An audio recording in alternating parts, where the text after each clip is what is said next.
All right, all right. So, man, when did you first fall in love with music? Um, it had to be in church, man. I was a one of those kids. I didn't really like church. I thought church was for old people, and it was the place I had to go, and I couldn't be still, so I hated sitting still. So it made me hate church. Mhm. Uh, I was a little busybody, you know, and I remember this one Sunday, this choir sang, and I didn't want to go nowhere. It made me start liking church because I look forward to. I don't know why when the choir sang, it would give me goosebumps and make my body cold. And still to this day, a lot of people might not like what I'm gonna say, but I don't like visiting churches that don't have good music. Um, and to my defense, I'd like to say that God speaks to us all through different arts, Right. you know, and our relationship is music. He talks to me through music, and that is what made me sit still to even want to find out who God was. It was music and why it made me feel the way it made me feel, and why I was so drawn or lured to music. Music charmed me because like I said, I was in trouble with you, as most of us were. But the music would silently give me reassurance that, things are going to change for you. Stay optimistic, stay positive, stay concentrated. So, my first time falling in love that I can recall with music was actually at church. Okay, okay. So, what's some of the best advice that you've ever received throughout your band career? Keep it simple. Simple is safe. Um, and one thing that builds quality band programs is what I call positive consistency. A lot of people say, for an example, a lot of people talk about um, Florida A&M or Bethune Cookman. How they play the same songs over and over. You know, and each year, the repertoire don't change. They only have a couple of shows. You don't see many different entrances or many different formations on the field. Well, I agree with what they do because in any business, corporate or private owned business, if you want it to be successful, it has to be consistent. Hmm. Things that you do over and over, you have to make sure that you do those things well. And the only way you can do things well is to do them over and over through repetition. And repetition, the quality of repetition usually decides where your system is successful. You can be repetitive, but being repetitive also suggests quality. And the quality or great quality of repetition usually creates consistency, a positive consistency. You can be negatively consistent too, but you can look at their programs and see whatever it is that they're doing, it's working. Hmm. And it works every time. That's called consistency, almost like the Chick-fil-A attitude. When you go through their drive-through, it's like a no-look pass. You barely got to look in your bag because you know they got it right. Right. That's how I feel about Bethune Cookman and Florida A&M and M and Southern University and a couple other bands out there. They have their way of frying chicken, and they fry that chicken. They might dress it with a different, dipping sauce here and there, but the cooking recipe is consistent, positively consistent. Okay. Okay. So, what's one thing, if any, that you would change in the band world, whether good or bad? Uh, what I would do in the band world, from a more underlined side, is behind the scenes side. I would give the HBCU band and band directors more funding. Mm-hmm. I think with more funding, we could be more successful. We could reach more kids, save more lives. We could add more to the bottom line of the enrollment crises. A lot of people are looking at how HBCU enrollment is down across the United States or across the nation. It's not down because, the colleges are declining and quality is down because the high school dropout rate is astronomically high. And kids aren't interested in high school. At least our kids aren't interested in school, period. Is because most of us most of our kids in the highest populated zip codes go to broke down schools. Schools that are torn down, torn up, look like they should be condemned, but they never close. And you keep rotating students in and out. And then you talking to me about wanting me to sit still and learn, but I'm not comfortable with the environment that I'm learning in. This learning environment doesn't speak to me success or evolution or progress when it's looked like this for the last 30 years. It's the same classroom my mother and father learned in or tried to learn in. And it was the same kind of raggedy end that it is now. So we want to talk about pride in education. This is, in my opinion, this is one of the situations of why it seems virtually from generation to generation. They say they don't make people like they used to make them no more. Well, that's partly true, but quality, as we just uncovered, is determined by the powers that be. Kids could be the same kids that we were. I mean, they're smarter because this is the information age. They got everything at the touch of as fast as they can type it or text it and press send, they can uncover truths. They can uncover reality. They can uncover resources. I graduated high school. I was 16, 1999, 16 turning 17. And I was one of the youngest guys in my class. And one thing that I do realize is kids now are smarter now than we were because they have more access to knowledge. Their questions can be answered instantaneously versus us. It might take us a week to find out the answer to something because all we had was books. Right. So if you can learn more faster, then you're going to be smarter. So what happens is in our black zip codes, and this is something that's identical across the nation. The black zip codes, the schools in the black zip codes are underfunded. So are the neighborhoods. You got more closed down buildings in those zip codes than anywhere else. There is no economic stimulation, no private owned businesses. And then you have to go to what we call the prime or the premium zip codes to get the things that we need. And then after we're forced to spend our money in those zip codes, we got to retreat back home and have no funding. My thing is, it's the same thing that's happening in our halls of education, our middle schools, elementary schools, and high school. And this is a trickle down effect. So when you get kids to college, it's going to create two things: lack of retention, and it's going to decrease the graduation rate in the colleges too, for the simple fact that the colleges are adopting the same students who were not motivated to go to high school, so they develop these habits of not having prestigious work ethic. True. Okay, so for the people that wants to know, how is PJ as a band director? Like, are you the same outside the band room as you are inside the band room? No, man, I'm crazy.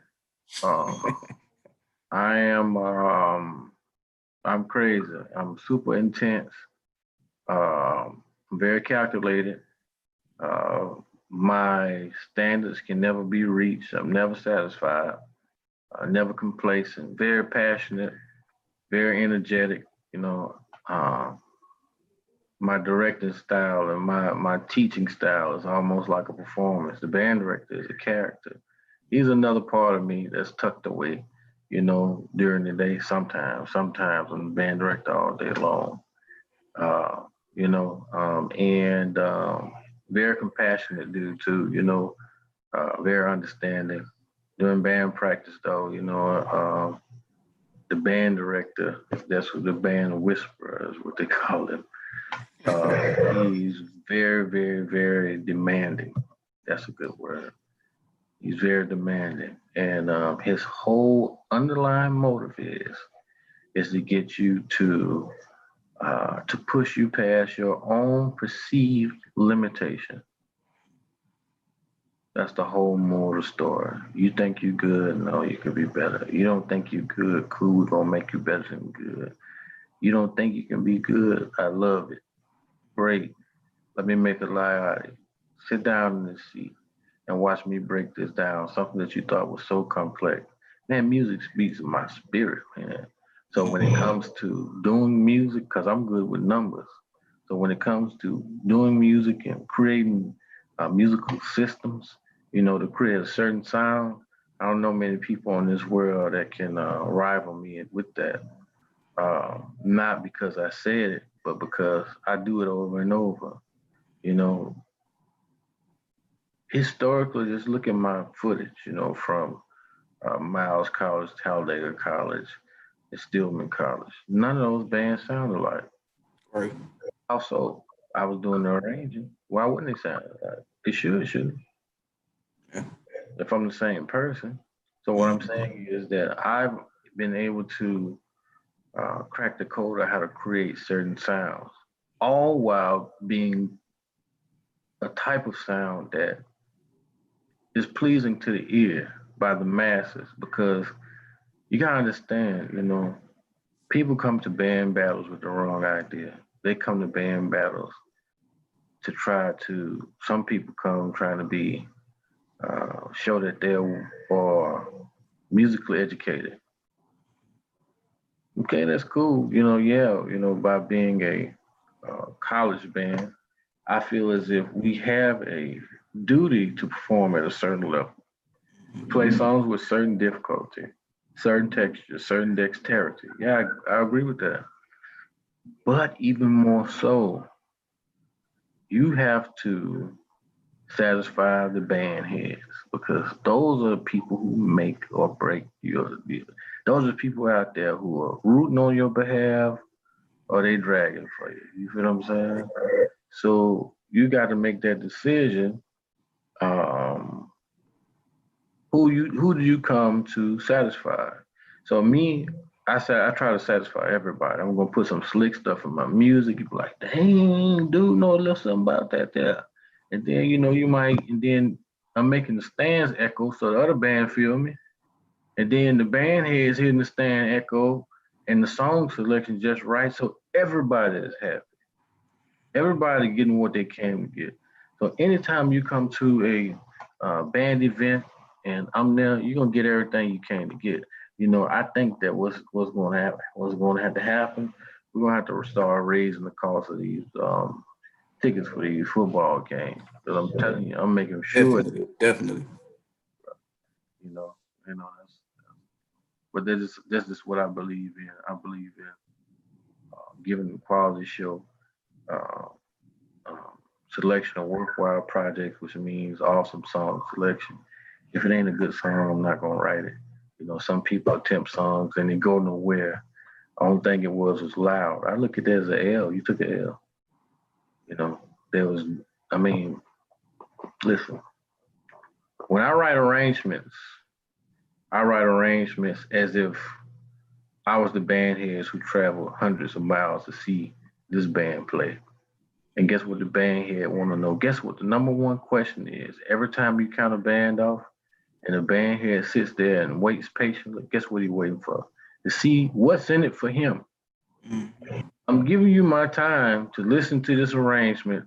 What's in it for me? Where's that part that you got me waiting on? And if that never happens in that song, you're gonna get booed.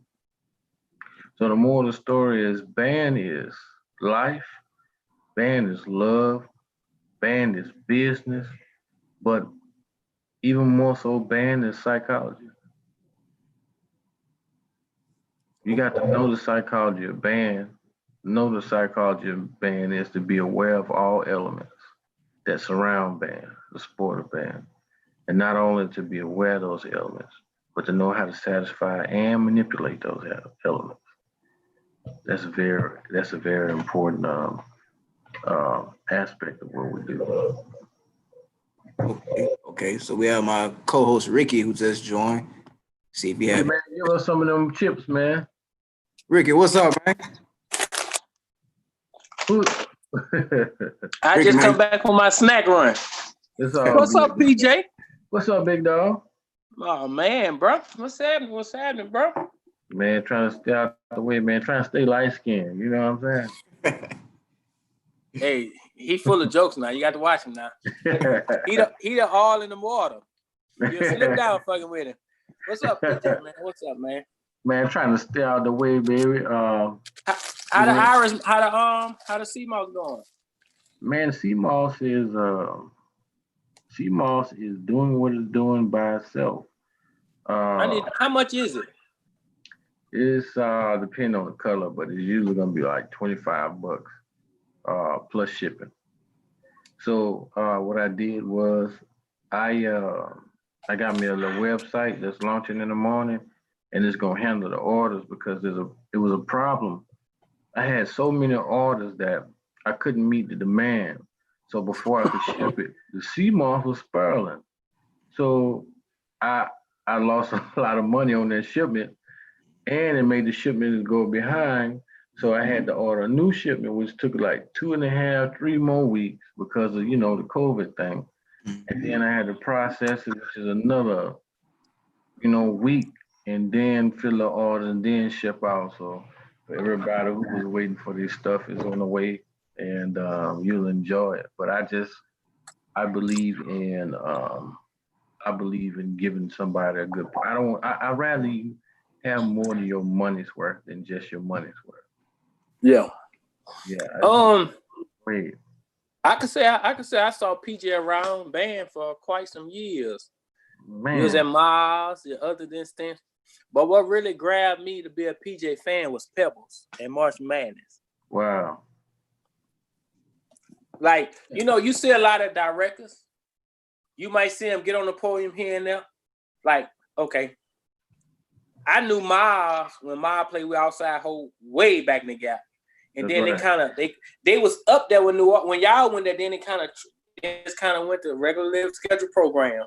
Yeah. Until Snipes got them, then they start coming back up on the ride. Mm-hmm. But when y'all played that Pebbles at Southern, see, I stay right by Southern. When y'all played that on campus, I was like, this dude is funky with the goddamn pen. I appreciate that, man. And it because you remember I came up to you after the battle band and asked you what the name of it was. Yeah, you did. Nobody knew. No, you didn't know who I was. Then I was talking to Miguel. Then Miguel's brother was down here, and I was talking to him. Then I asked him, I said, man, what song that was? When you told me, I came home and listened to that song. It's on my playlist on my iPhone. That plug, like being a band director, being a musician first from the city of New Orleans, but being a band director everywhere else. Yeah. How does you take what you learned in the city to your jobs that you get? Well, I'm gonna keep it real, man. It's being not just a musician in New Orleans, it's being a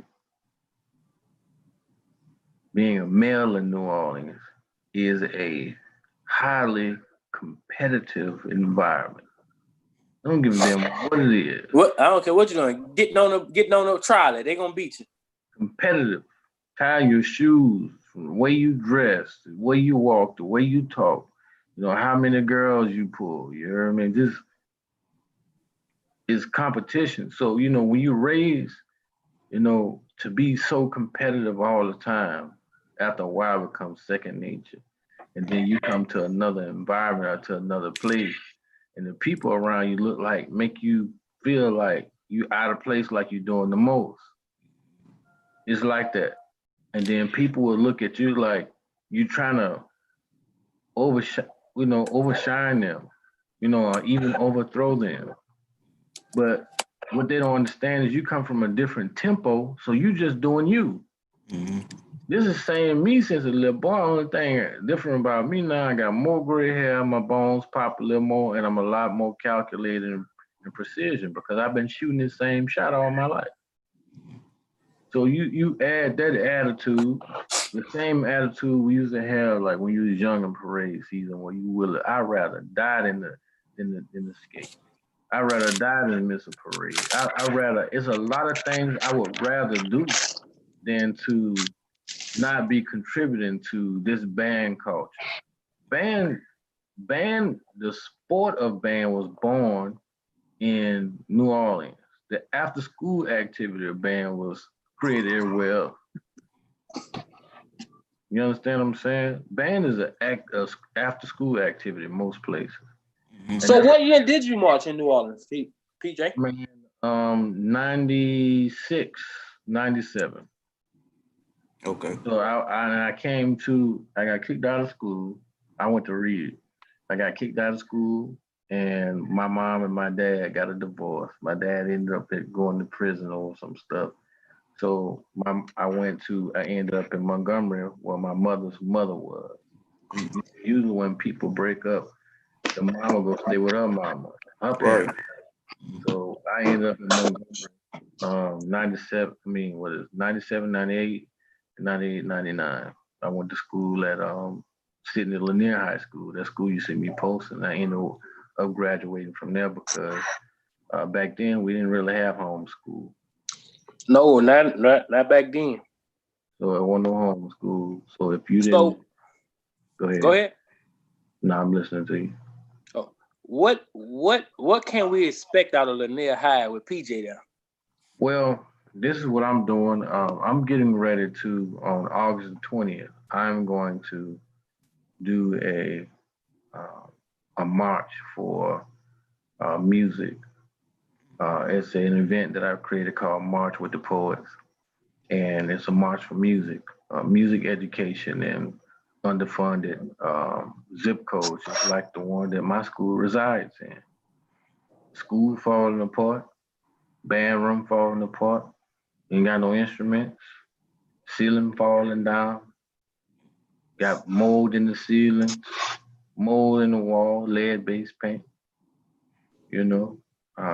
no equipment. Uniforms is like we made them at the house. My thing is, I'm tired of. Is that bad? Yeah, man, I'm not exaggerating. Oh, I know. Damn. That's crazy. So, I'm going to march from Montgomery, Alabama, from the steps of the school, all the way to Kansas City, Missouri, to the System Blue Instrument Company. August the 20th, I'll be taking my first steps. All to raise awareness, not just for my school, but for every school and every band director that's enduring this unfair treatment, because it's unfair. Because how is it that it has to be a plan? The reason I say that is a plan is because it's identical across the United States in zip codes, just like that. So it has to be somebody's plan. That's not coincidence. And you gotta understand, when you think about this, they say hazing is illegal, right? All right, let's talk about that. How is it not hazing to suggest that a student comes to school every day so that they can graduate, right? Yeah. You want a student to come to a school, decrease the amount of resources every year that the student that's available to that student. But on the other hand, life is getting more and more complicated. Demanding, yeah. You mean tell me the demand is rising, but the resources are lowering. So you're gonna create something that's called desperate. I don't even have enough of anything to make something from nothing. I don't even have enough of anything. I'm talking about our students. I don't even have enough of anything to make do or make the best out of what I have. If I have nothing, what am I gonna make the best out of? So what I'm saying to our students are crippled from the time the very first day they leave daycare and start public school. That's when the crippling process begins. That's when I introducing to them that they're less than, that they're less deserving, and kids get tired of it, and everybody like looking around like wondering why the rap culture is devouring our kids' attention. It's not. It's not the culture. It's not even the damn money. It's because when you look at your favorite rapper, it's the conditions in which he's living. It ain't got nothing to do with the fame. It's the fact that you get to see somebody your age living in a better condition. It ain't even the fact that he driving a Rolls Royce or he living in a 8-bedroom house with a pool and girls everywhere. No, it's the condition, because the house that I go to, sometimes our light ain't on. Sometimes when I turn the faucet, the water brown. You know, sometimes I get home, my mama can't cook because the gas ain't paid. We got roaches and rats running around, not because we nasty, but because here there's holes in the wall, or our doors are old, or the windows are old. These are the conditions that these same kids, and then we talking about, oh man, these people ain't putting on, investing in their kids' education, but they got them wearing Jordans. Well, let me tell you something about Black people. These parents are buying these kids Jordans and so on and so forth because they do know that, hey, my kid I can't afford all the polo and all the Balmain jeans and all that, but at least I can do is put him some decent shoes on, help boost his damn self-esteem because he lives in the hood. Yeah, I don't want him to be dressed like where he lives at. Yeah, he live in some off from a damn hut, but he ain't got to look like it. So the material showering is an attempt to contribute to the student's self-esteem. It ain't got nothing to do with us spending money and trying to spoil our kids with materialism. Because you got to think, when other ethnicity of kids, I won't make the comparison. When they come to school, they don't care what they wear. You know why? Because they live in awesome neighborhoods. They got awesome parents. They're driving cars that we probably won't drive until we 25 to high school. Because it's not because they're better people. It's because they had better resources growing up, so they was able to create better conditions for their future. When the demand of the world started rising, so did the level and the educational resources. So when they graduated, they was right in stride. This is what our dynamic look like. Demand of the world, resources. You can't even see them. Exactly.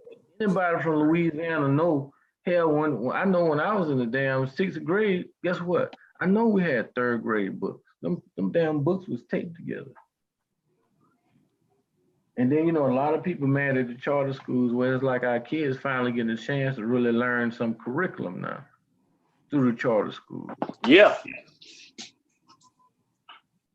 I mean, I'm not opposed to charter schools. I think that the kids now, like, when you go to New Orleans now, I asked one of my fellow band directors, I said, when in the hell? This how I know it's a new day in New Orleans in terms of education. When in the hell how I recruit some kids from New Orleans to Stillman. I had like 34 freshmen from New Orleans come to Stillman, 34 or 37. The average GPA was a 3.0. I ain't never heard of that. Bro, Man, I heard of that. How did GPA so high? It's like it's a thing to do. I saw a 2.9 and he was ashamed to show me. I was like, boy, I barely graduated 2.5. Boy, that 2.9 was a 3.5. I just wanted to get my credits. Right. You like me, PJ. As long as I had these, I'm going to college. It was over. Right. I'm in there. Yeah. And look, what you gonna tell me? Because you had a 4.5, my 2.1 ain't better. Guess what? Now let's sit down and take this test. Watch how outscore you. Man, it ain't even that. Guess what? That 2.1 And that I don't give a damn. You got a 7.3. Guess what? Tuition gonna cost the same for both of us. We gonna get the same amount of money from financial aid, you know. And at the end of the day, both of us still gonna own Sally Mae and Navient when we leave here. You know what I mean? If you got a 4.22 and I got a 2.0, I still gotta pay them same $30,000. Because back in the G, them 3.0s was a premium grade. Now it's the average. Right. But this is the problem. How in the hell is it the average when all of us don't come from the same level of education? The mean and the mode. Got to find them. You got to find the median. You're right. You got to find the median. So that's just where I'm at with that, man. I'm marching from Montgomery, Alabama to Kansas City, Missouri, August the 20th, you know, and I'm challenging all band directors who feel as if they're in the same situation as me, you know, to join the march, all KK Psi, Tau Beta Sigma, Phi Mu Alpha, also Kappa Alpha Psi, I've used ever in the band, you know, I'm a Kappa, a Nu. Let me straighten that up. I'm a Nu, and everybody who, if band has helped preserve your life, if band has helped, if God came to you in the form of band as your savior, as your safe haven, as your vehicle, as your avenue, as your way out, then I want you to march with me. And I don't give a damn if nobody come, I'm going. I don't give a damn if nobody see, I'm going. Because something has to be done. Because me personally, it's okay to be upset about something. But being upset ain't enough. Right. You got to do something.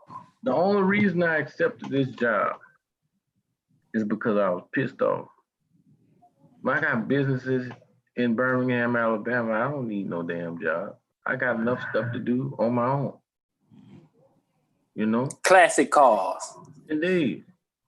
So I got enough stuff to do on my own, you know, between cars and real estate and helping people build profitable businesses. I don't even need band, but I owe band. So I'm repaying my debts with all my heart. You know how people have to do community service and they have to drag themselves there because they don't really want to be there? Guess what? I come to band practice every day, fresh, brand new, sick, well, it don't matter. Whatever going on in my personal life, it don't matter. Whatever going on in my work world, it don't matter. Band practice is between me and my students. I get them every inch of me, and when I leave there, I'll be even more sweaty than they do. I done messed up so many t-shirts, man, at band practice, bro. Wearing this organic deodorant that leave rings. For real. For real. In band practice. I lose weight at band practice like I've been doing Zumba. Mm-hmm. I'm in your face, I'm loud, I'm passionate, I'm drawing musical pictures. And when I'm drawing these pictures, these kids, if they're looking at it, they can actually see it. It blows their mind, man. It's like, bro, I don't know what was going on, but when we was playing, man, it's like my body got cold, my hair started standing up on my arms. I said, bro, that's called the upper room. That's what I call it. Yeah, it's called upper room, bro. It's like it's almost like an out-of-body experience where you completely surrender the music and now y'all join hands and progress together. And then you resolve and then you resound. Man, that's crazy. Man, yeah, talk to me. Questions, Rick? Like man, PJ, like you was at Talladega. Yeah. Then you got the job at Stillman. I love Talladega too. Then you just come out the blue swinging. Like, where the fuck Stillman come from? Like it was a little thing. Like you know, Stillman had the name like a Tuskegee. Like, who the fuck is that? Yeah. Next thing you know, oh, PJ going to Stillman. Mm-hmm. Damn. You Yeah. over there working. Mardi Gras come around, you come to the city. Oh yeah. Sounding Gee, good. I tell you this here. Every band I ever have, I'm bringing them to the city because if you really want a real round, that's the only place you're gonna get it. If you're in the HBCU arena and you really want a real bout or a real round, you got to come to New Orleans or it ain't real. Like, but like your work ethic, PJ, it stands alone. Like you got that. How can I say? You got that Mr. Jackson vibe. It gonna happen. It got to happen. Come here, doctor. You gonna go to class today. Like, if you go back and look at Mr. J when he was at Clinton High, man, he was the excitement. Like, they were there. Like, he was like, you see Mr. J, his whole band dancing in parades, and he might bust a move with him. Yeah. Like, the passion is there, the energy is there, the motivation is there. And you just, it's like, you, PJ, your demeanor is like an older band director sis. You get what I'm saying? Like, you like the old sit back, like did you watch the video with Doc Harris on Crucial Conflict? Yeah. You seen how he was mellow, relaxed, well-rounded, educated? That's the sense of director I can see in you. From like how like when you were talking about your interview and stuff on, I think it was Meet the 50. Like that made me, like, I paid attention to you. Then I say, man, TJ is an old spirit, but very knowledgeable. Yeah. And you could tell by your product, like, you not fit to be arguing. Like, you might crack your jokes, but you gonna crack them home. You ain't gonna down talk. I ain't never see you down talking nobody. No, I don't. You know, my thing is about band is, you know, most of these programs around here, I know their recipe and I know they struggle. So I talk trash, but you talking about to be demeaning, never. I ain't never gonna crush these kids, you know, even if your band is trash. You ain't gonna hear me say that. You know, I barely ever, you hardly ever hear me say that band sound bad. Because I feel like your band ought to sound however you want it to sound. You know, I can always, I'm an optimistic person. I can always hear something good or something that I found an opportunity for compliment. You know, it's not, if I'm not your band director, it's not my job to educate your band director. You see what I'm saying?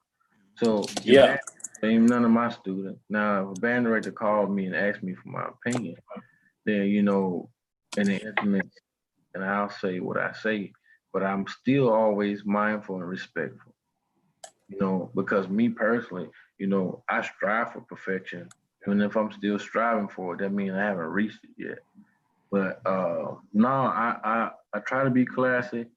But again, I have to say, sometimes this competitive spirit that's inside of me, it just take over, huh? I'm out. Like, I be trying to tell him to shut up. No. It won't be quiet today. You know, he want to say what it is. And, you know, one thing I always speak is facts. I don't speak much opinion-based info. I'm telling you, when I tell you something, it's either what I've experienced personally or what I've extensively researched. I don't go by hearsay. I don't do the naysay. You know, that's for children. You know, all that gossiping and all that, you know, that's beauty shop and barbershop talk. When it come to band, I know people listen to me, so I have to be accurate in my findings. Yeah, I don't know if you remember me talking to you and Mr. My Masonic brother Willie Snipes at the Lafayette Academy Battle Band after they had the NOLA, where they bring all the band directors down. What is it called? The Combine. Yeah, I was talking to Willie out in the Combine. Yeah. At that battle, and I told him, I say, man, Snipes, you know what you did wrong? You came to New Orleans with a football season mentality. You wasn't set up right. You can't. I say, man, that was your chance to give Southern a run for their money that year, because you demolished Alcorn that year. Well, And like I want to say this. One thing about Willie Snipes, he ain't gonna be the same kind of wrong twice. He's so very observant. He's a smart dude. my Mason brother, fishing buddy. Yeah, I don't care nothing about all that, man. Ain't none of y'all motherfuckers noobs. Oh, I ain't mean to cut. I'm just kidding. Oh man, you good, man? Welcome home, my son. I got you, but I'm just kidding with you, man. Yeah, Yeah. but yeah, he's most definitely one of them dudes. He like to play possum, but he really be on it, man. He's very observant, and I wish they would have been able to do that last Bloody Sunday this year. Yeah, like it was supposed to be. It was supposed to be a 4-way thing. Yeah. But the problem is when it comes to these parade crews, we give them too much power because ain't none of them band literate At all. Yeah. So the more First of all, I would have had the parking lot empty at Rouse's. Yeah, that was the plan. it should have been completely empty, but they don't care. As long as the people come out to the parade, that's all they worried about. They're looking for elements of attraction. Yeah, Talladega and Southern and Miles and Kentucky State gonna battle. Then all the people get out there. And it don't go like it planned. It don't matter. This parade finna roll now that y'all out here. Thank you for coming out. Right. That's business. Left turn. Yeah. Go on down, make a right. Yeah, that's business. So, but until we start empowering ourselves and each other by not standing and handling stuff, letting ourselves be handled like we the help when we actually the bosses, then that's what we're gonna get. Because at the end of the day, all of them band directors, see, Willie Snipes has been left out on a limb by itself like that in the first place. Because I want to play the damn note until stuff was like we discussed. All the band directors should have been on one accord. It should have been just like they discussed it. We gonna do it like this, that, this, that, this, that. And until it's that way, we ain't gonna go on. We gotta understand that we have the power. We are the ensemble. There is no band battle without the damn band. Right. You know what I'm saying? So until we figure that out, until we acknowledge that and stop going our separate ways, then we ain't gonna have no power. See, band is such the perfect emulation of what life and our dynamic as Black people are. Until we get our shit together, we ain't got no direction. We just out here living. We just out here blowing. We just out here marching. But what marching for what? You want these bands to be passionate again, they need purpose. They need to know what you stand for as a band director. And one thing we'll say at Stillman College, I was an activist for my students. I ain't never sell my kids out. I'm sorry. And some people might look and say, man, that's what cost you your job. Well, guess what?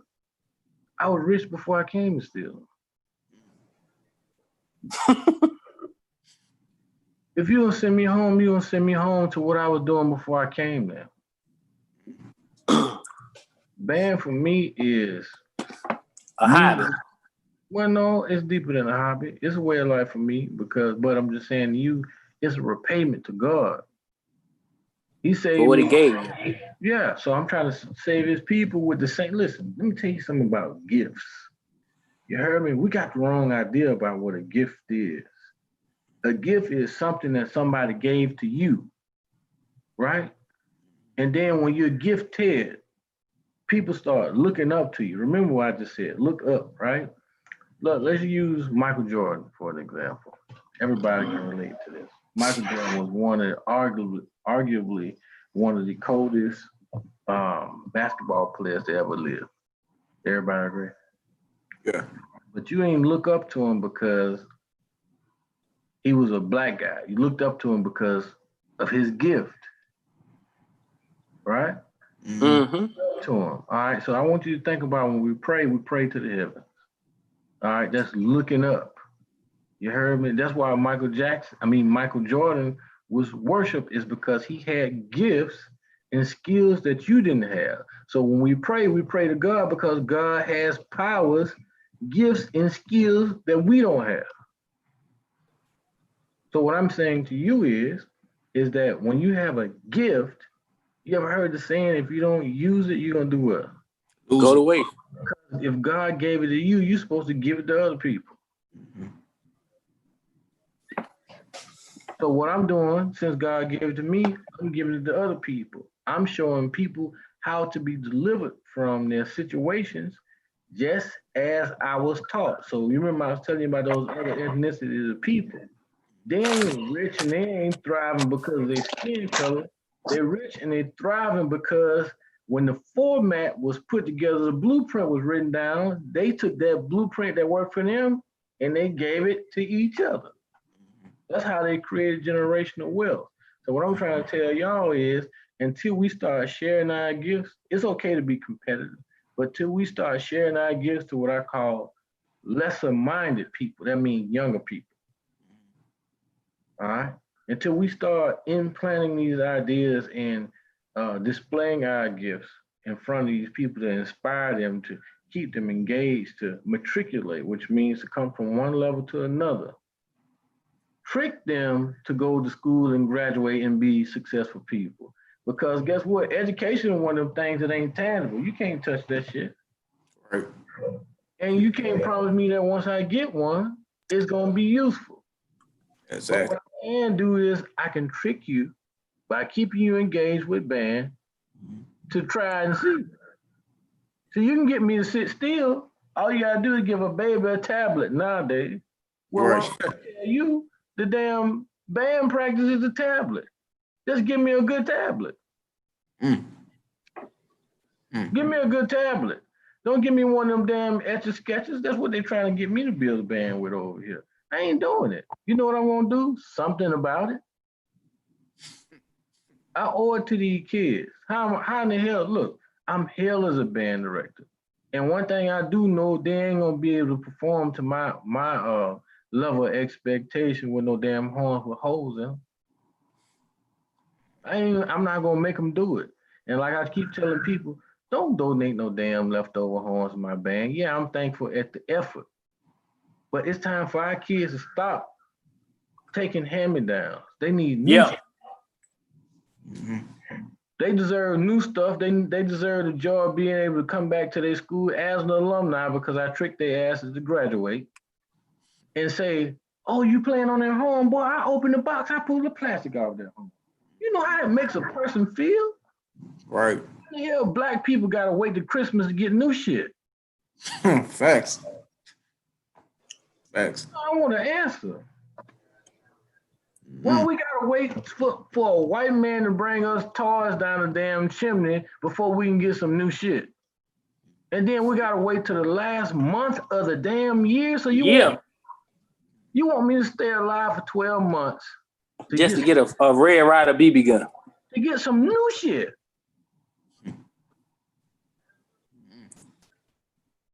It's crazy, man. So what I'm trying to tell y'all telling me just like you want me to wait all my life till I'm old and gray before you'll be comfortable with the fact that he's financially successful. Because y'all already know where we come from. Old folks supposed to be on one with money. If young people got them, they did something crooked to get it. Yeah. That's the story we get, right? Right. And damn that. I'm here to shatter all of that. I'm here to tap all of that. I'm trying to tell people, don't wait to be great. Be great right now, but before I can demand that of you, I got to make sure you have the right equipment to be able to create my standard with. So versus me sitting here on shows like yours and live interviews like yours, I'm gonna take my black ass out here and I'm gonna march to we get the money that we're trying to raise, which is $160,000, which ain't enough. It ain't enough. We need a whole new band room. How y'all want me to have band practice? Where you want us to practice at? You can pick any room in that school. And you know, one thing I do have, I have a very supportive principal. And he's also my fraternity brother, but he understands. When I talked to him about it, he said, man, let me walk you around the school. He said, you see this? Damn, I don't think we on no list, man. So the moral of the story is right now we waiting on the handout. But the problem is that we don't know when the handout gonna come. So what do we do in the meantime? How do we feed our kids? Education, because they got to know. And that's why I keep trying to tell y'all, thank God for COVID. COVID has slowed stuff down to the bare minimum. And it's given us opportunities now to use our brain power on how to figure out how to come back with such an overwhelming comeback. And one thing I will see, I see a lot of people unemployment is an all-time high. You got people, this is the shameful part, you got people living better on unemployment. Then they doing their regular life. Doing a regular job. Working overtime. And you talking about, I want you to go back to work? Hell no, I ain't going back to that. Standing on my feet all day. No, I'm finna file these claims every week. Mm-hmm. That's what the hell I'm finna do. Mm-hmm. You got folks bringing home damn near $4,000 a month. Damn near $1,000 a week on unemployment. And you expect them to go back and slave? Exactly. They say a lot of stuff about Donald Trump. And me, I'm not political. And who I'm gonna vote for, I ain't gonna share it with, but I call a spade a spade. There has never in the history of this country been so much free money floating around. I ain't never seen it. I ain't never seen black folks with so many new cars. I ain't never seen them with so much, getting their hair done so much. I ain't never seen them with so many new clothes. They even buy new houses. So many new businesses are popping up now. Black people putting their face on business. When I was looking at it in Atlanta, not because of COVID, but I'm just starting to see so many food trucks and prestigious restaurants popping up. Black people are making money now. When has this happened before? They said a dude a racist, hell, he might be. Well, I'm just trying to tell you, I've been alive now for a while. I'm almost 39, bro. Guess what? I ain't never seen it before. I ain't never seen black folks own so much stuff in my life. And I'm not judging this just based off of materialistic ownings. I'm talking about businesses, food trucks, hair salons, tire shops, rim shops, mechanic shops. Come on, boutiques everywhere. We need to pay attention. So what I'm trying to do now is I'm trying to expose to my kids that the black that you once knew ain't the same no more. Black don't mean broke no more. Black don't mean uneducated no more. Black don't mean desperate no more. Black don't mean needy no more. Black don't mean murder, don't mean dirt. It don't mean dope, it don't mean drugs, it don't mean jail no more. That ain't what black mean no more. Black means opportunity. Black means power. Black means direction. Black means hope. Black means work ethic. Black means dream. That's what black means nowadays. That shit that they've been trying to sell us, we stopped watching that channel a long time ago. And then I want to say this, and I want to kind of move on because I get too passionate about this black thing. They tried to sell to us that the image of violence was a black face. We from Louisiana. We got people do a lot of killing and shit. I ain't trying to justify this, but in Louisiana, in New Orleans specifically, at least back in my day, people weren't just killing recklessly. It's killing based off of principle. It was based off of a code. You understand what I'm saying? You know why you got killed. Yeah. Play with me. It wasn't random. We weren't just beefing. It's something that you did specifically that you knew you weren't supposed to do. That's why you got killed. Now, since I kill you, your partners feel played because maybe you was lying to them or even just because they hurt. Yeah, they're going to try to avenge you. Yeah, that created a cycle. but it was initiated due to the violation of principle of this turf. Every turf has rules, even in the White House. It's just certain stuff they don't do. But since you ain't never been to the White House, you thinking what black people do is animalistic. No, that's called structure. But let's talk about violence, the face of violence. What was in, I want you to tell me, this is a trivia question. What was the first example of violence that you seen televised? Shoot, well, for me, it'd be Rodney King. For me, Okay. What'd you say, Rick? Me? Growing up learning about the civil rights and slavery. So that's the first time that you saw violence televised. Televised? Televised on TV. See, I'm finna make a lie out of both of y'all. War. Slavery days, huh? No. What? Violence televised. Cowboys and Indians. Oh yeah. John Wayne, the Duke, glorified cowboy. He could have ran for president. Huh? They shined him up and made him look so glorious and so prestigious and so honorable. The cowboys, bro, they were glorified murderers and robbers. They were violent. They chased Indians. They chased people around the damn town, robbing, shooting, and killing people. Robbing, shooting, killing. Robbing, shooting, killing. That's what the cowboys did over and over. Over and over. And they televised this. And you here to tell me that black faces are the face of crime? Black faces are the people who are robbing and tearing up neighborhoods? Y'all was tearing up, they was tearing up neighborhoods. They was shooting up saloons, fighting in saloons. You ain't see no black people on no damn TV, man. You ain't never seen no black cowboy till Django came out. Django came out a couple of years ago. We're talking about in the 60s, 70s, 80s, 90s. The cowboys are already here killing motherfuckers. right? So how is that as soon as the color TV come out, now the blackface is the face of crime, robbery, and murder, and drugs?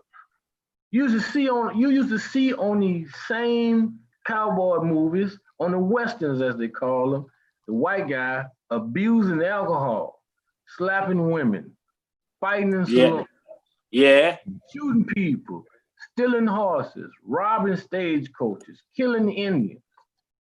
But we violent people? No. You ain't never seen no black man hang nobody. Right. But we the face of violence. These motherfuckers made a living off of reoccurring televising of violence. They call them westerns. They had sagas. This shit ran for years. And when the color TV came out, all of a sudden the blackface is the face of violence. You look in them same westerns. If you saw a black man, you saw him and you looked at him, he's lesser than these other people because number one, he was either working in behind the bar or he was cleaning the floor, shining his shoe or something. I don't want you to see that. What I want you to see is the prestige in that man, because guess what he was? He mind his damn business. They always had their hair combed. They always, even their clothes were raggedy, they wore them neatly. Come on, that's called dignity, man. Think about what I'm saying to you. Their damn teeth was damn brushed. Their face was clean. That's called pride. That's the man I want to be. We got it right.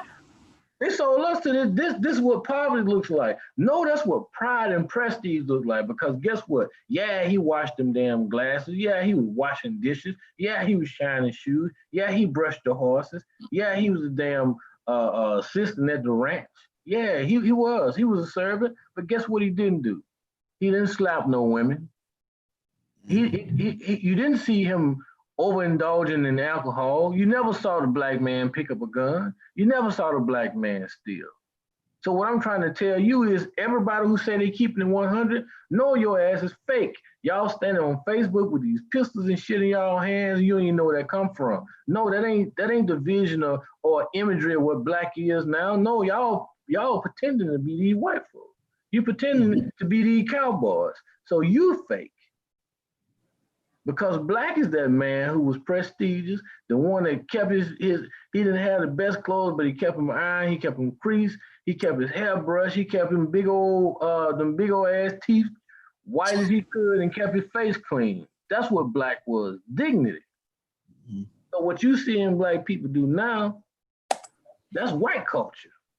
Mm-hmm. Okay. Make a lot of sense. PJ speaking facts up here, man. I ain't, and I'm like Plies. I'm not a racist. I just want everybody to know where things belong. I don't want to step on nobody's toes. And I ain't trying to demean or down talk nobody, but I owe it to everybody watching to tell the truth. Okay. That's white culture. So PJ, man, what are you looking for in the band student? Looking for the band student.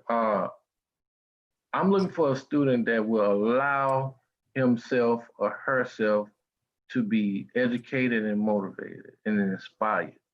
Nothing else. Okay. Looking for vessels, people who want to be filled. If you feel like you're empty, or even if you feel like even if you feel like you know a lot, but you still have capacity to learn, those are the students that I need at Alabama State University. Those are the students that we look for. We like to develop students like that who want to be awesome, who feel as if they're on the cusp of being great, and who's willing to sit there and receive that seasoning, because we got a lot to give. Okay. And also one that want to go to class. Okay. So what was that process like in you becoming the assistant band director at Alabama State University? Well, man, it's something that had been in work for years. The band director there at Alabama State University was also my fraternity brother at times too. He's also been my mentor for years. He's probably one of the greatest minds that ever walked the face of this damn planet. And he's a very passionate dude when it comes to music. He's very knowledgeable when it comes to business. He's probably one of the biggest businessmen in the history of band, man. I don't know any greater, you just look at his list of achievements. So to know I had a to thine own self be true moment. What can make me the ultimate band director? And the only thing I could come up with is I got to go get that savvy and those connections, that know-how that he has to be able to not only, not just the educational aspect of being able to teach kids, but also being able to run a band program like a business. And I have never seen nobody do it better than him. I've been around this sport for forever, man. Ever since I was a kid, I watched my first band tape at the age of 7. And it was Jackson State. I think it was Jackson State. It was playing, no, I might have been older than 7. I probably was like 10. It was playing Who Could I Run To by SC. Mm-hmm. Yeah. So, actually, man, that guy, Dr. Oliver, he's always supported me, man. He's one of those band directors who he knows who he is, so he don't have to save compliments. He can tell you that you did an awesome job and it ain't gonna take away from him. So, I just look forward to working with him, man. And we talked and, we put some stuff together, and now it's real, man. It's still a surreal experience for me. It's got an awesome staff over there. And, I look forward to being on and learning from and relating to everybody on the staff. It was just a dream come true. My first SWAC experience as a band director. I've been on the independent league for my total career, and I just look at it as, it's just God wants to be here. Okay. So why should a band student want to come and play for Alabama State? You want to play for Alabama State, number one, is because Alabama State is one of the best at Black education. Alabama State is the only HBCU in our area, in our geographic, where you can get a bachelor's, a master's, and a doctorate degree on the same campus in the same concentration. Alabama State just has. You always want to sign up with a product or with a label that has more to offer you than you can offer it right now. So that means that you always feel like you got more than your money's worth. Also, when you talk about band experience, I'm gonna be there. Everybody know, everybody know that I'm gonna give everything I got every time you see me. That's one of my mottos. So I demand that. I'm demanding. Then you got Dr. Alba there, who's he believes in doing things with style and class, prestige. It's just a hell of a feeling, man, to be in one of his bands. Even the way he travels, the stuff that kids wear, the instruments they play on, all this stuff means a lot to him, with his band philosophy. It kind of makes me think back to the words of Deion Sanders that say, when you look good, you feel good. When you feel good, you play good. Dr. Always is, he's like he's Showtime of bands, the football feels like his stage, he's almost like a movie director. And he's gonna put a show out there. Sometimes it takes people a while to understand, like, what in the hell was he? And then you look at it like, hold on, wait a minute. Man, that was lit. You're a whole year too late though. So, I like how progressive he is in terms of being a visionary and his skills in terms of being able to turn a band into a nationally and worldwide, internationally known product. I haven't seen anybody do that. You can look at your favorite band and let them print out their resume and put it next to Alabama State, and I guarantee you, when those resumes are compared, you'll look like a child. See, some bands are feeding off of hype right now. Alabama State University, in some homes, people use Sam's Best or Great Value. In other homes, they use name brand stuff. I'd just like to say on behalf of Alabama State that we surpassed the Great Value and the Sam's Best. But most definitely name brand in places that other bands have never been before. You got to think, you can take your favorite band to Tokyo. Nobody gonna clap. They don't know you. You just hometown hero. But at Alabama State University, you can take them to London. You can take them to Tokyo. You can take them quite a few places in their household name. And you got to think, I don't even go to church, but I'm spiritual, and I most definitely believe in God. But I'll paraphrase something from the Bible. It says the only place that Jesus could not perform miracles was in his hometown. So when you're at home, those are the people who don't see the greatness in you. So what we don't worry about is the locals. I feel that. So, man, what would you say was your proudest moment as a band director so far? It would have to be the Birmingham Battle Band. That was we got the #1 band in the nation, and the people who are on that panel that decide, they're like the band gods. So what they say, I believe, not just because we got #1, because some weeks we got like #9, some weeks we got number 15 out of 20, It's one week we got 19 out of 20. But to even be placed, it's more than 20 bands out there. So to even make the list made me feel like we're heading in the right direction.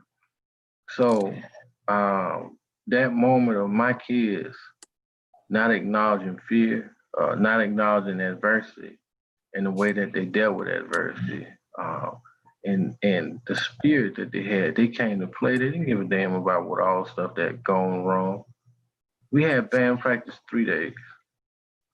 And in those 3 days, those kids learned all those songs. And they learned that little raggedy show we put together in one day. And then Thursday, Friday, and Saturday, we put all the stuff together, and Sunday they performed. And then they wouldn't let us perform. They wouldn't let us practice after sundown. Damn. So we Stillman? Yeah. They wouldn't let us practice. We practiced from basically 6:30 to 9. And at 9:01, you can make a note. That's crazy. For 3 days. So we had 9 hours of practice. That's crazy. I mean, it is what it is, but that was one of my proudest moments, not because of how the band performed, but it's because of the demeanor they had, the mindset they had. Didn't give a damn that it was 30, 40,000 people in that crowd. That crowd was huge. Didn't care about them people. It was a moment where it was just me and them. They didn't even care about nobody else. They weren't looking at nobody but me. And when they came off the field, they didn't even ask me how they did because they felt it. So that let me know that we was finally in the same place. Yeah, it was one of my proudest moments, man. I could have, that's why I feel like I feel about band now, man. I'm telling you, my bucket list is complete. In my mind, ain't nothing else for me to do. Okay. So out of all the band songs that you have written, what would you say is your personal favorite? Man, it's something that didn't even make it out of the band room because I think I wrote this rendition of Stranger in My House. And it was such a beautiful song, man. It just never left the band room. I was always afraid to count it off because it had some parts were kind of like syncopated, you know, because I was trying to create some difficulty in the song and be tastefully creative too. And I was doubting myself, so I never counted up. But from what people have heard, man, I don't know. One of my most fun pieces was Liberian Girl. And I was testing the theory. I wrote Liberian Girl in 2005. And when I play it now, it still sounds new. So it just lets me know that even back then, like, at that point, I had only been arranging for a year when I wrote that song. So when you listen to Liberian Girl now, know that I wrote that as 1 year in arranging. But when I play it versus your favorite band, it's disrespectful.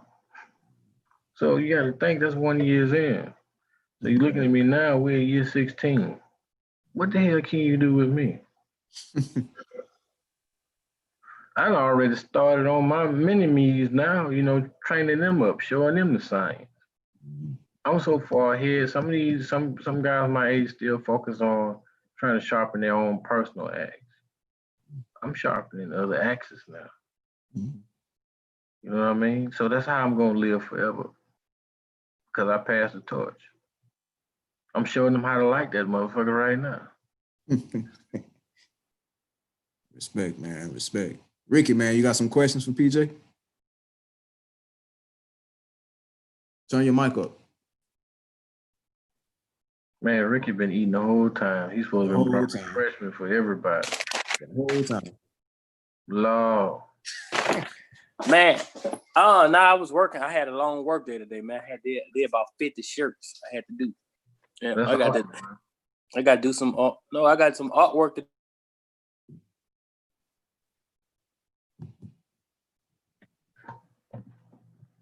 Ricky got a T-Mobile phone. Ricky, man, what's up with your connection, man?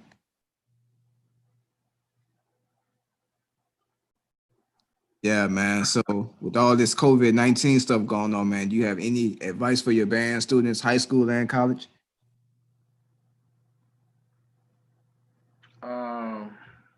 Yeah, man, just play by the rules, social distance, keep your hygiene together. Make sure, everybody talking about keep your hands and, your face clean and covered, wear your mask. Yeah, change your clothes though. Take a bath regularly. If you've been outside, take a shower when you get back in. Wash whatever you could have been contaminated by and wash it off your body. Be considerate of people that you live with. COVID is a thing that you can catch it over and over and over and over until it kills you. It's not like the flu at all, like they told us before. If you look back at my lives, the second week they announced COVID, I told them, I said, listen, they're telling you to wash all the surfaces and stuff like that. Yeah, you should be doing that anyway, but it's airborne. I said this early March, like the first week of March. I told everybody it was airborne, and people was laughing at me. So, oh man, here you go with some conspiracy theories. I said, listen, how in the hell, if I ain't been nowhere but outside of my driveway, I ain't touching nobody, I ain't by nobody, how in the hell I get COVID? It's got to be airborne. I mean, people was talking about chemtrails and stuff back in the G, and they thought it was lies until the United States exposed them. Yeah, it was chemtrails. You could usually look up in the sky and it looked like zigzags, and people ain't know what it was. Ooh, look at the clouds. Know what I mean? Clouds of chemtrails. And then these chemtrails only happen in certain coordinates, only in certain communities. People don't believe in recipe, but you believe in recipe when it comes to baking a cake or arranging a piece of music. But you don't believe in geographical recipes like in the black zip codes. The only thing that's prominent is fried chicken, burgers, and alcohol, and check cash and payday loan spots. There ain't no Whole Foods in the hood. Right. You can't buy no organic food in the hood. Where you gonna get it from? You think McDonald's selling organic hamburgers? We eating depressed cows. Mm-hmm. We eating depressed chickens, depressed pigs. Could you imagine how depressed you'd be if you know you're getting ready to get your head smashed just like the cow in front of you? You just saw what happened to the dude in front of you. And you know you next. So tell me what you felt inside of you the moment that you were killed. You were scared, you were angry, you're depressed, and you felt hopeless. Because there wasn't shit you can do about it. You're just getting ready to get killed, huh? Mm-hmm. And we also agree that energy doesn't die, it does what? Transfer. Mm-hmm. So if you are what you eat, then you are depressed because that cow was depressed. He was scared, he was angry, and he felt hopeless. So now look at the attitude of most people in our environment, in those zip codes. They emulate those same characteristics of the other cow that he displayed in his last moment. So whatever he felt when you ate that burger, those are the damn energy that transferred inside you. Recipe. Mm-hmm. We're going to keep them down through the food source. We're going to keep them killing each other because we're going to put buku pawn shops in there where they can get guns without ID. Mm-hmm. We're going to put all the crack rock in there. And we're going to keep all the liquor right over there on their side of town. Certain side of town I go to, I can't find a damn ABC store. I got to go to the hood to buy liquor from when we get it. Mm-hmm.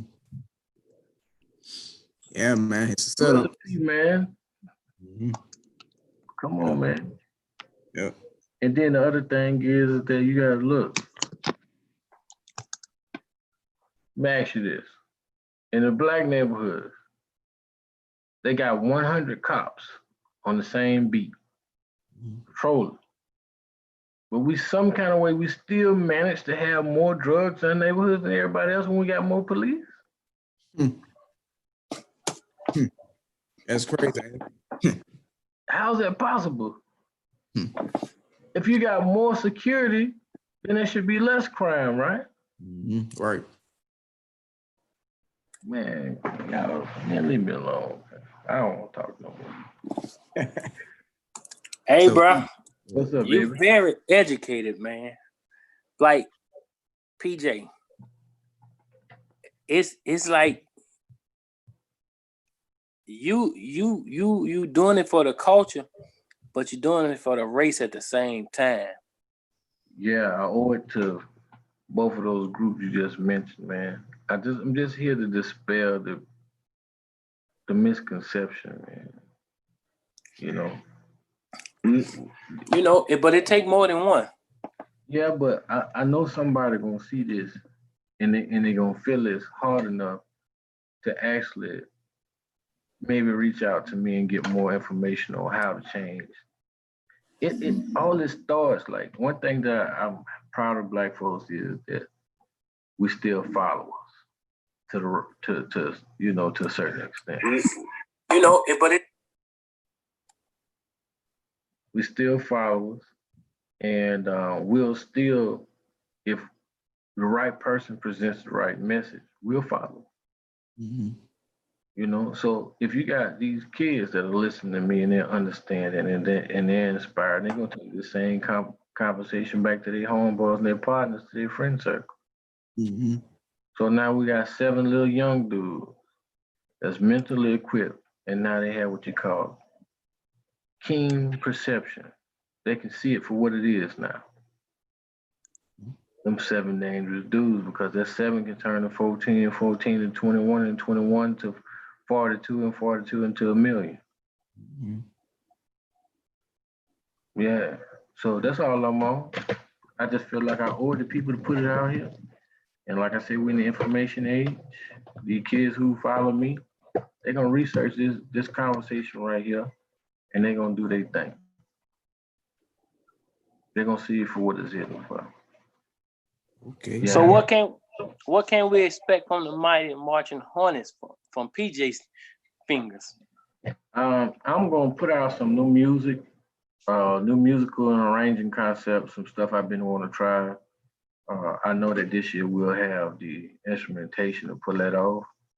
I'm gonna dive students, so you're gonna catch me learning too.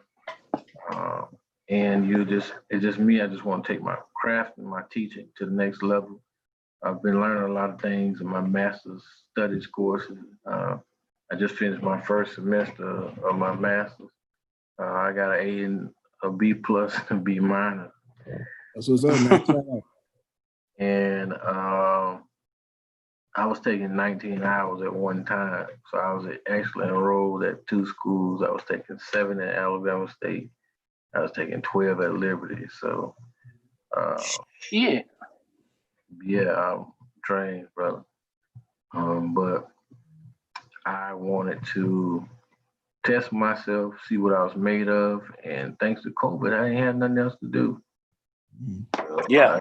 I just paced myself, and I've been getting it in, man. And I go to sleep now every night usually around 9 o'clock, because usually I'm up to 1 and 2 o'clock doing homework. But God is good, man. We persevered, and it's gonna pay off. So I should be done with my master's in December. That's what's Wow. up. That's what's up. Yeah. So Let's talk about these old schools, cars. I heard you got a nice collection. yeah, man. What we got? I have a Buick Grand National. I have a Chevy IROC. It has a LSA engine in it that came out of a Camaro ZL1.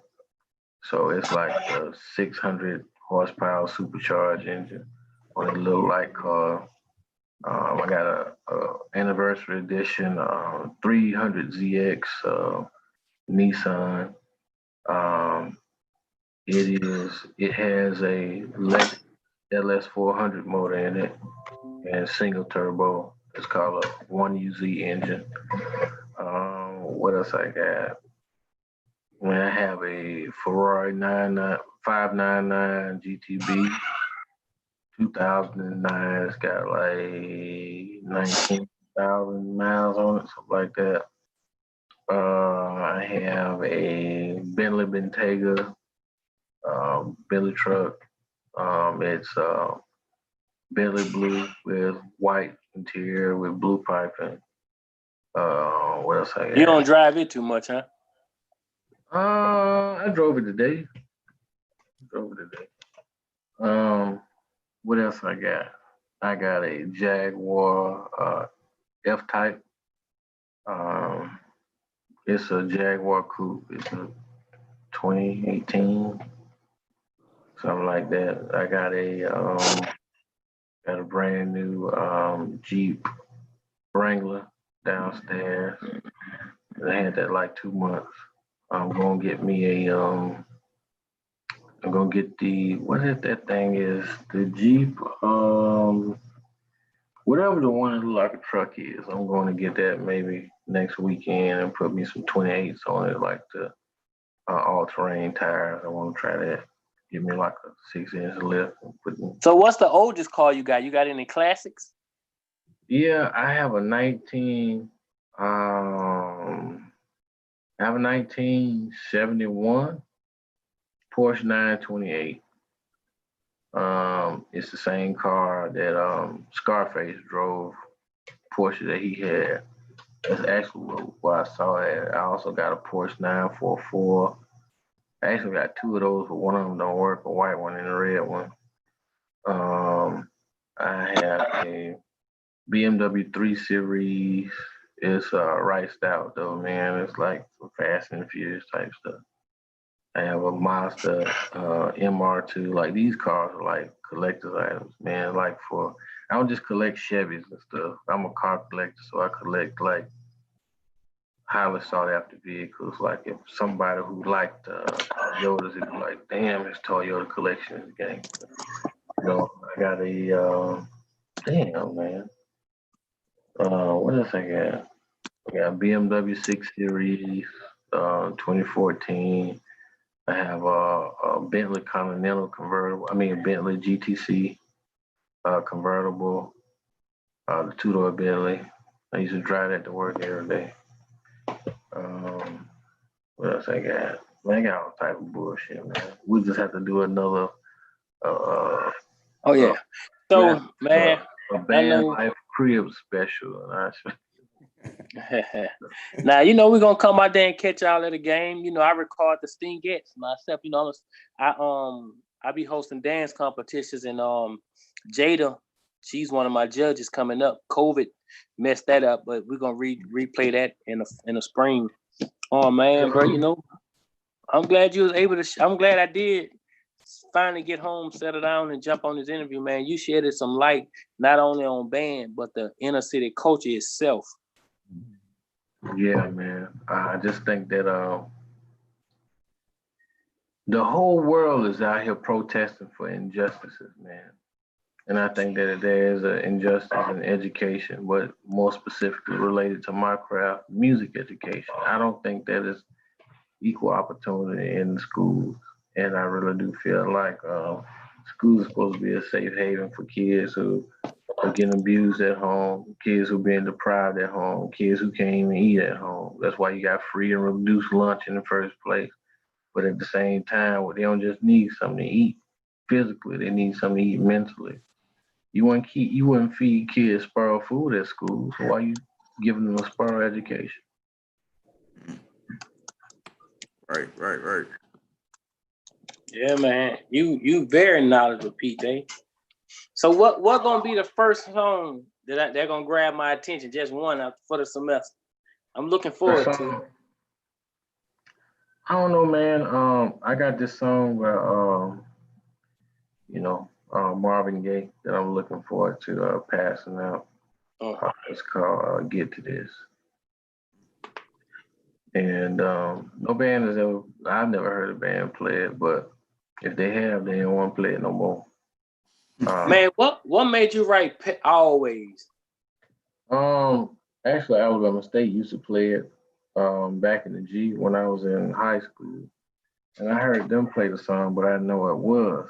And one day I was looking for something to write, and I downloaded the Pebbles album on my iPhone, and it came on. I was like, what the hell is that? And I looked down at my phone, I saw the name, and I kept listening to it. And then I listened to the version that Bama State used to play. I was like, man, they left all of this stuff out. And then how they played it, it felt different.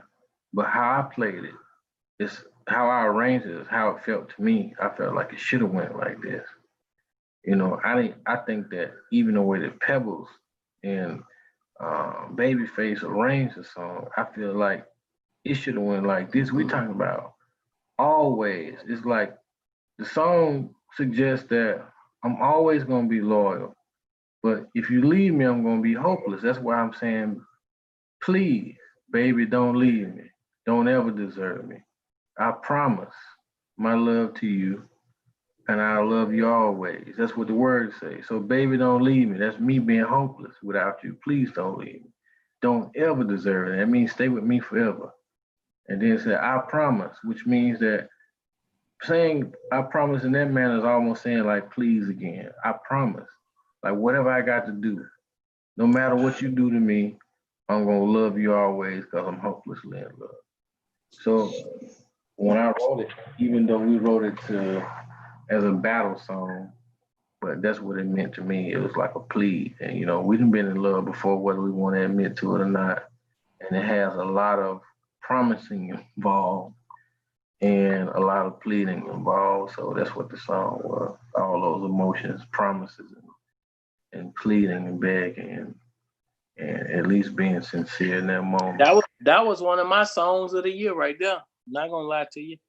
Man, you know it. Those songs like that, like Pebbles and Dirty Diana, they on the same like plane for me. Wavelength. Yeah, so it'd be making me feel like I didn't put much time in those songs. I didn't really care so much about. I didn't care so like when I write an arrangement, I do a lot of cause and effect. These songs, right? I just wrote what I felt, and I was like, I don't care who like it, I'm passing it out. I ain't doing no proofreading. I ain't looking over. This is what I feel right now. Just raw feelings and print. And that's what those two songs were. Dirty Diana and Pebble. They were the same mindset. It was like I was going through something at the time. You know, I had just lost some babies. You know, I was with a girl and she got pregnant and delivered stillborn, man. And it happened again. She delivered a stillborn. And I was like, Lord, like, and I ain't know what to do for her because I was young, she was young. And me, those were the first two situations in my life were in the life of our relationship that I could not fix. And she looked at me like I was Mr. Universe and that shit exposed me. So I was saying, baby, don't leave me. Don't ever desert me. I promise. My life to you, I love you always. So that was me just pleading, not I didn't have no I was too proud to say that, but that's what I felt. So I wrote that song. So most of my songs that people like be some stuff like it'd be a slick message or something that just happened to me, and I wrote it in that moment so that those emotions were still brand new and still real. So it was easy to transfer what I felt to paper. So what would you do? What would you do to that arrangement now that you did then? That I didn't do then? Yeah. I would have took more time because I don't feel like that about love no more. I don't feel hopeless no more. I'm in a place now where comfortable. Well, I'm not comfortable. I'm accepting that there's just certain shit that I can't do. Right. You know, it's just certain stuff that I can't fix. And I'm all right with that. I'm comforted by the fact that I let you see me try my best, whether I succeed or not. So this song right now, I could probably not be so selfish and make it be about me and write it for what it actually was. I would love to hear that. Yeah, I'm thinking about it right now. Actually, since you just put it on my mind. It's actually the room that I write all my arrangements in. I got like, How many arrangements have you wrote over a period of time? actually not many, man. Well, I take that back. I actually wrote songs for people that other bands play that You don't get credit for well, it ain't. ghostwriting. Yeah, and you know they got all the credit for it, and it's like they look at those schools like, man, like you know they one of the ones, but if you know where that music came from, you know that yeah they one of the ones, but they swagger jacket, you heard me? Mm. You know they what you call they got contact smoke, you heard me? It's like yeah they hot, you a gangster by association type of junk, you heard me? Mm-hmm. So your band director didn't write that, but since me and them cool, you know, I'm gonna let him live. You feel what I'm saying? Mm-hmm. So, you know, it's like that, you know, and those are the secrets that I'll take to the grave. Oh yeah, you ain't got to say that, man. What was your what would you say was your toughest battle working at Miles, working at Talladega, and Still. Stillman? Man, my toughest battle at Miles was nobody. When we was at Miles, the band that we had, it was completely different from every other band in HBCU because our band was filled with athletes. Like these guys can just play horns. Like if you could imagine a guy being able to jump over dude's head and dunk like some LeBron James type junk, you had guys who was LeBron James on the horn, Mm-hmm. on the instrument.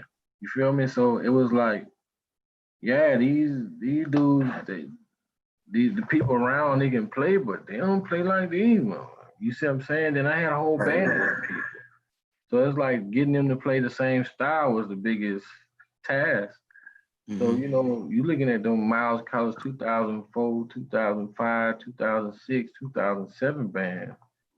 They ain't comparable because of the level of musicianship, like what those guys could do on those horns, put them in another league. It's just that back then, one no media team to, you know, To show it.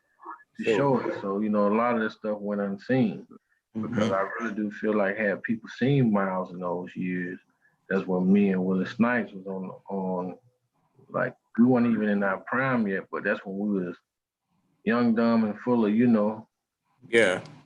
but at the same time, we figured out what we was doing at the same time. Mm-hmm. We figured out, oh, I got it now. That moment of illumination happened at the same time. And when it happened, we had some unreal moments, man, but it just wasn't televised. But so we move on to Talladega. Talladega, we really didn't have any close battles, man, when I was there.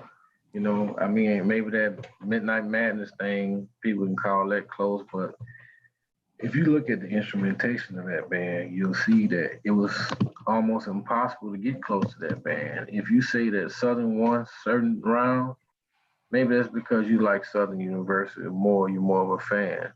But some battles, when you look at our instrumentation and me knowing that all those kids were playing and that 80% of that band actually had a real fat tone, just those elements alone lets me know they was unsmashable. All they had to do was press the damn valves down at that part.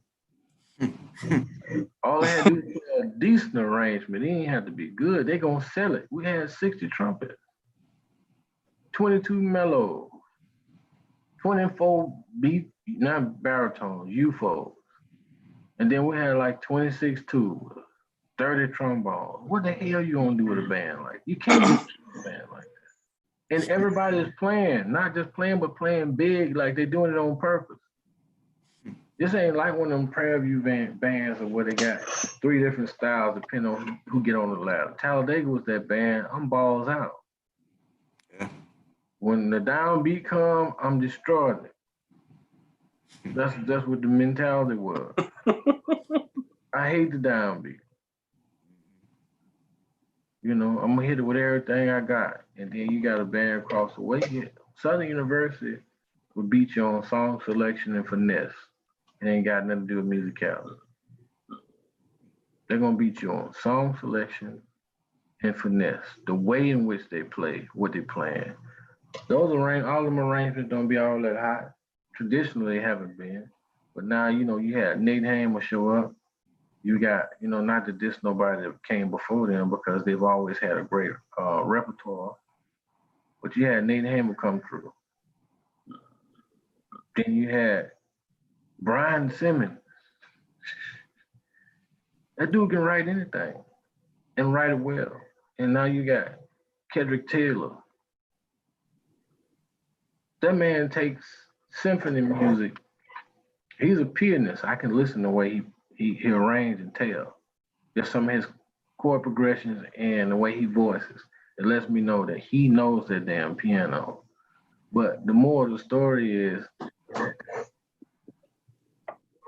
if you listen to that band, man, that's what makes it so hard to beat them. It's the song selection, the arrangements, and the finesse, the way in which they play everything with it makes it look like they're playing without effort. But then they sound so big. It's like the delivery part of it. It's the delivery part. That's what makes Southern University. And then the other word we talked about earlier, consistency. You already know what you're gonna get when they march in. You just don't know what they're gonna play. Right. right. So PJ, man, if someone wanted to try to audition for Alabama State, how could they do that? Man, they can get in contact with me on Facebook at Just Being PJ Howard. Inbox me, or they can contact you. You know how to get in contact with me. But that's the best way to do it. Reach out to one of my people out here. They know how to find me, man. If you want to find me, you could. But I do challenge all these students not just to go to college or go to a university, but go to one that's already great with or without you. And that way you'll be participating in a culture and heritage that's greater than you.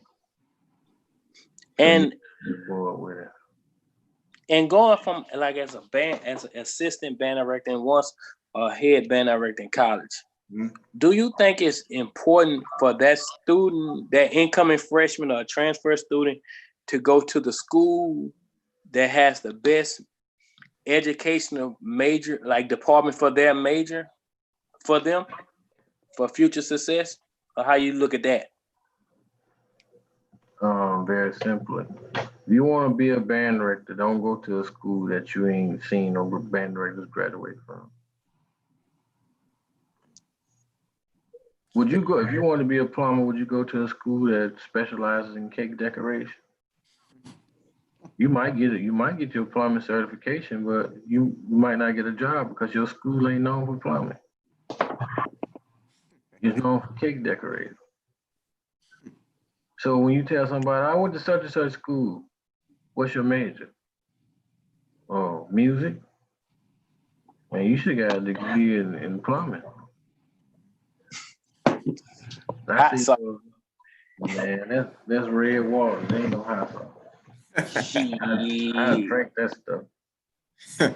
So PJ, man, is there anything that you like to get off your chest, man? Anything in the band world or just in general? Just right now, man, I'm focused so much on fighting for these kids. I want y'all to come help me fight for these kids. Help me fight for these band directors. Help me fight for these parents and these economically deprived zip codes. And help me fight for music education in our schools, a fair quality music education. The fair amount of support, the fair amount of funding for education overall. That's what I want us to do because that's what's not happening. That's what's not happening, man. Okay. Rick, you got any last questions, comments? Man, I just look forward to coming to one of the Alabama State games and your high school games on that same weekend and checking y'all out. Yeah, we're gonna do our thing, man. And you know, like me, I aim to please. I don't know what the high school band gonna be this year. Oh no, you know it take 1 or 2 years. Yeah, it's gonna take more than that for me because we had band camp. My kids was like, man, what the hell is band camp? I know that the school around the block do it. And then they had band camp with me. And it's like, I ain't know band was like football. I said, no, band ain't like football. Football is like band. So so y'all had band camp. Yeah, we had a band camp, and you know, all my kids act like they was about to die. They was out there throwing up, and I was laughing. And, And you said that, huh? Really, PJ? they hadn't had a band camp in 5 years this year. Damn. So reestablishing a band culture over there is what's really happening. So we grinding, baby. That's all I can say. Hey, type your high school full name and mascot in the comment section. If it'll let me. All I see is a Zoom screen. Oh. I'll type it now. Type it in for me. All right. I got him, D. I'm gonna take care of him. Before I go to sleep, I'm gonna make sure I take care of something for him. All right. What's our color scheme? It's raw blue, navy blue, white. That's what I'm using. Oh. So PJ, man, you have any last words, any last comments, man? Basically is just to remember that music saves so many of us. Band, through the entity, through the extension of band. And most definitely, music charms the soul. It's our medicine, a lot of our lifelines, you know. Us who are music educators, music still continues to feed us, preserve us. And I think that it's time to pay homage and tribute to God and this element that He's given us through music, and we got to do everything we got to do and can do to fight to preserve it and protect it and be able to pass it on to our kids, because it's one of the last things that hasn't been taken from us. But if we don't protect it, then we won't have this either. And lastly, I like to say, you know, I love everybody, contrary to popular belief, and that I'm here for everybody. But right now, I'm really just focused on my people. Okay. But man, it's been a great interview, man. PJ, I appreciate it, man. I know it took some time with the technical difficulties, man. So I appreciate you hanging in there. Like Ricky said, we'll definitely be out there, man, to check out the high school. Sure. And you know, if you need something, man, just reach out to us, man. Hey, bless y'all, man. Thank y'all for having me on. And I need to order me some. I want the sea moss that you drink. I don't want what everybody else getting. I want the sea moss he drinking. You want that purple moss? All right. You want the purple moss, big dog? I seen you talking about it. Yeah, that purple moss. Let me get ready to get started on this one. Wow. Let me see. This man about to do a whole band design right now. I ain't gonna do it right now. I'm gonna send it to him. That dude cold-blooded, man. Yeah, man. But yeah, PJ, man. Stay safe, man. And we'll be out there. Okay. Hey, you do your sea moss make bald spots? Lost hair come back? Man, you see my skin? I put this stuff I put it in my beard, I put it on my skin, I put it on my hair too. D, just do it straight. Hey, what you gonna do with him, D? I don't know, man. I'm telling you the truth, bro. I put it all on my face, bro. It worked too. Keep my pores small. You know, when I get acne in certain places, I put it on there. It dried up. You heard me make it flat, no black marks. And I put it on my hair, and around the edges, it actually get thicker, man, like real talk. Because it's got 98 of the minerals that your body needs to function the same way it did when you were an infant. Dang, that's crazy. It's crazy that we just not learning about it. I see you, big dog. What's your mascot? It's a poet, man. Huh? I know, bro. What is it? A poet.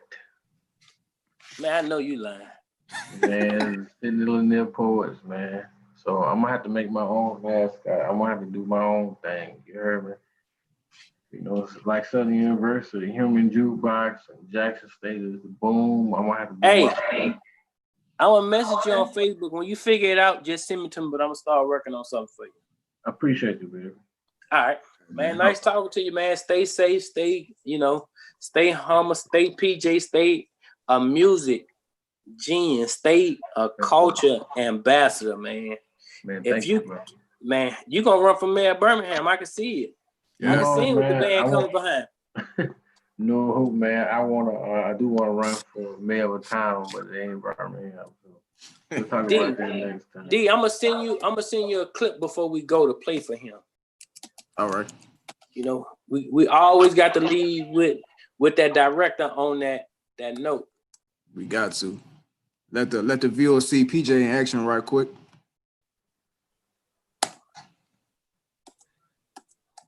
Waiting on that clip. Oh, I got it. Shout out to Charles Gaines, man. Shout out Talladega. I see y'all in the comments.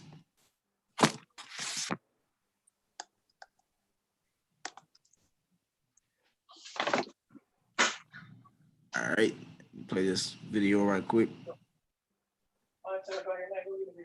Let me share the screen. Go. All right, y'all. You made it nice. What's wrong? All right, y'all. Here we go.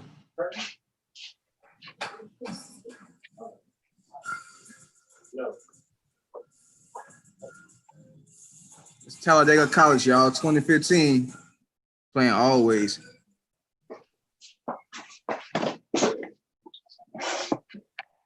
Can't hear. You can't hear it? No. Hold up. Man, who cut my hair? CMOS. No, I went on to see Miles that day, bro. Let's see. I got the volume up. Hold up. Can y'all hear it now? No.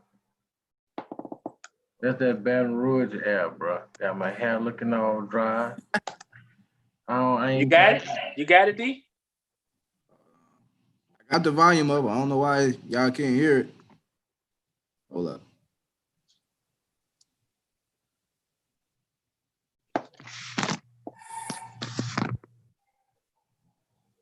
You can hear it?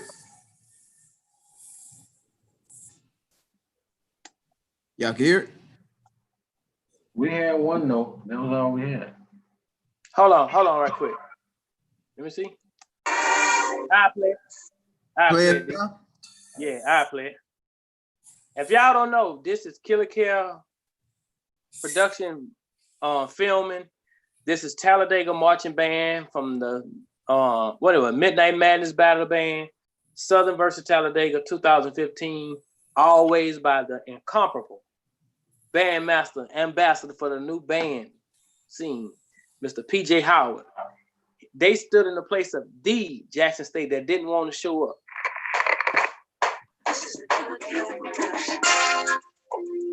Y'all can hear it? You can hear it, PJ? Come on, Talladega, let's go.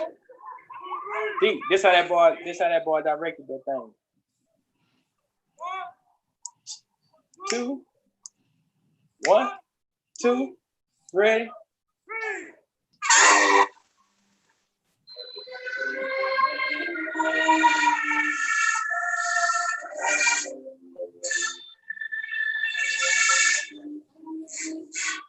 On the Indian. It's on the Indian. We rapping right there.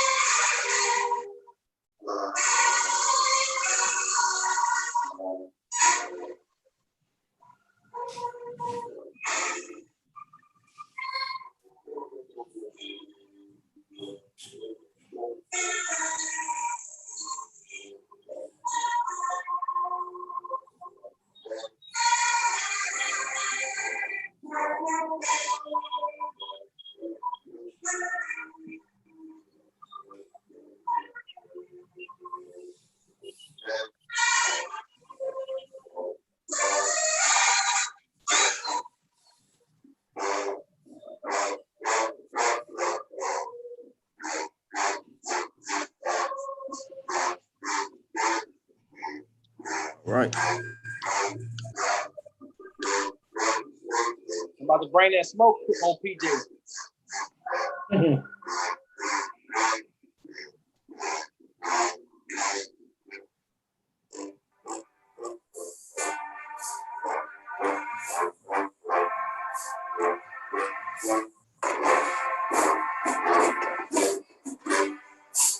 That's 3-part harmony on the trombone.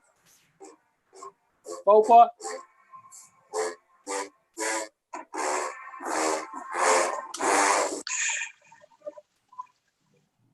Dude here. Boy, you gonna set your face on fire, boy.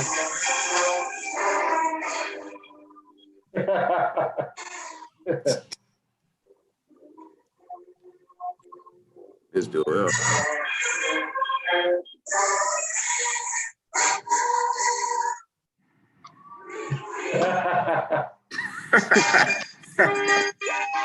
Hey, but that was really that's one of my favorite clips from 15. PJ, I appreciate you for writing that because you made me go actually listen to the music of that. Wow. Can't too many band directors write a song and I go say, let me go listen to that. Man, man, keep doing what you're doing, man. Man, definitely gonna get a chance to. What do y'all got any activities planned for the fall with on the collegiate side? Yeah, ask me that again Saturday after we have our meeting. Okay. I'll be able to let you know. You ain't got to put it out there because I won't be the first one with the media pass. Right. But yeah, man, I'm gonna work on something for your band program. I'm gonna try to give you three different logo options, but I think the first one I seen you're gonna be satisfied with. I appreciate that, baby. Bless y'all, man. Bless you too, man. Bless y'all. Have a good one. If y'all ever need me, man, holler at me. We just need a Porsche to take down on Sunset Boulevard at the Turkey Day Classic. Man. Jump out there with a sea moss trench coat on. Oh man, not a sea moss trench coat. You gonna smell like a dolphin. Where you actually get that sea moss from? Where it come from? Yeah, St. Louis. You can't get it out the Gulf of Mexico? No, you can't get nothing out of the Gulf of Mexico. Them people be drinking BP on sea moss. That one drink. 10W40. What's wrong with you? My heart's slipping. PJ done sold me some 5-weight 30 of sea moss. Oh, it's the black brand. Lord. No, Yeah. man, we only sell gold and purple. We own it though. You hear me? But if I can help out anybody, y'all let me know. Matter of fact, give me your website so when I get out for Facebook jail, I could post it. What is it? Irish Boss? No, it's Moss Boss Beham. The Moss Boss Beham. Hold on. I'm about to tell you right now. All right.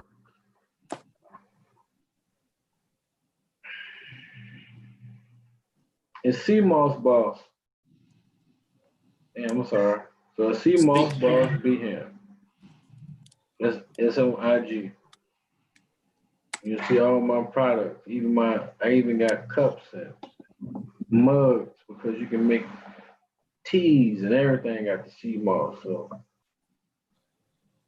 yeah. C Moss Boss Beham. That's right. .net? No, that's just on Instagram. You'll see the link on Instagram.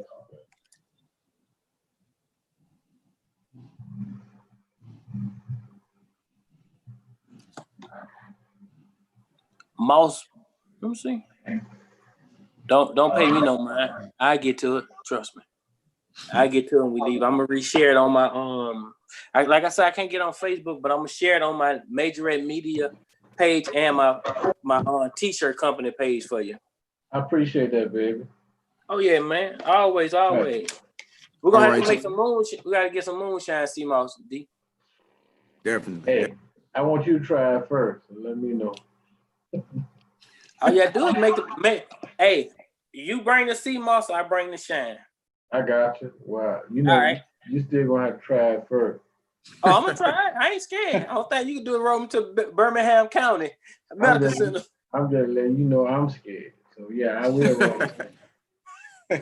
But man, it was nice sitting down talking to you, PJ. Like I say, man, I'm gonna work on some stuff for you and get it to you. I appreciate you, baby. And a pleasure. All right. All mine. You too. All right, Yeah. buddy. All right, man. Stay safe, man. Hey, you too, All big dog. All right.